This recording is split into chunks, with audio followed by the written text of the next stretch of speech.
खाली गाड्या सुटल्या, लढत चालू झाले. निकाली पंच खाली गाड्या वरती लक्ष द्या. सुंदर अशी लढत पाहायला मिळते बघा. 2 गाड्यात लढत आहे. पडेल बांडेवाडी करडेल सुसगावकर, पडेल तेजा परते अडेल बक्कासूर आहे बघा. सुंदर अशी गाडी पळाली आणि अतिशय सुंदर मागच्या गाड्यांवरती लक्ष. मित्रांनो, आपण आज समोर बघतोय हा बक्कासूरसोबत पळणारा सोन्या आहे कल्याणचा. तर हा हिंद केसरी, आता सप्त हिंद केसरी जो बक्कासूर आपण जो टॉपला पळतो त्यासोबत पाळणारा हा सोन्या बैल आहे.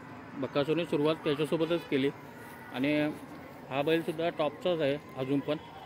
आणि बक्कासूर आता पळतोय मोठ्या पायऱ्यामध्ये, पण तरी पण हा बैलाने सुरुवात करून दिली त्याला. आणि चांगल्या पद्धतीने बक्कासूरने यांनी शर्यती गाजवल्या बिनजोडच्या आणि खूप नंबरसुद्धा केले त्यांनी. भाऊ कुठल्या शर्यत केली यांनी? हां, पुरंदर केसरी बक्कासूरसोबत केली ना. बक्कासूरसोबत पुरंदर केसरीचा मानकरी ठरलेला सोन्या. हो,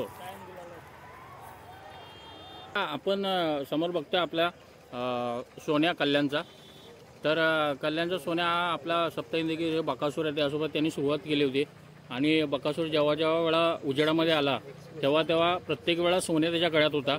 आणि सोन्यासुद्धा त्या बक्कासूरच्या पळानुसारच पळ केलं आहे आत्तापर्यंत आणि चांगली मैदानं गाजवलेत. मित्रा नमस्कार, तुझं नाव सांग. साहिल गोडे. आता म्हणजे पहिला बक्कासूरसोबत आपला पळायचा, मग आता कसा, आता पळ कसा आहे त्याचा? सेम तसाच पळ आहे. हां, काय फरक जास्त झाला नाही. हो. आणि दादा बक्कासूरसोबत जेव्हा कोणती मैदानी केली यांनी? नागठाणे, पुरंदर केसरी, आरेदरे अजून भरपूर आहे. हां, किती शर्यती झाल्या बक्कासूरसोबत याच्या? 17 ते 18 वेळा बक्कासूर सोबत पळाला. गाडी गुलालाच झाली. हो, कारण की दादा आम्ही जेव्हा जात होतो तेव्हा फक्त मी लांबूनच बघितलं त्याला, तर तेव्हाच मी ओळखला की हा आपला कल्याणचा सोन्या आहे. आम्ही सुद्धा कल्याणलाच राहतो त्यामुळे आम्हाला माहिती आहे की कल्याणचा सोन्या. आम्ही भरपूर वेळा विचारलं की कुठे असतो किंवा बक्कासूरच्या गळ्यात जो सोन्या पाळायचा तो कुठे असतो सध्या. पण आज योगायोगाने आपल्याला पिसरवी अड्ड्यामध्ये आपला सोन्याची भेट झाली आणि बघूनसुद्धा त्याला खूप बरं वाटलं. कारण की आम्ही आत्तापर्यंत त्याला यूट्यूबवरतीच बघितलेला व्हिडिओमध्ये आणि आज त्याला समोर बघितल्यानंतर त्याला एक मनाला खुशी वेगळीच असते. आणि आता याचं म्हणजे पुढचं नियोजन तुम्ही कसं केलं नंतर मग बक्कासूर नंतर? नाही, आता होईलच थोड्या दिवसाने पैरा बक्कासूर सोबत पडणार. हो, कारण की दादा प्रत्येक म्हणजे प्रेक्षकांची सुद्धा इच्छा आहे की जेव्हा पहिला ह्याची आणि बक्कासूरची गाडी जेव्हा पळायची ना तेव्हा प्रेक्षक नजर लावून असायचे या गाडीवरती.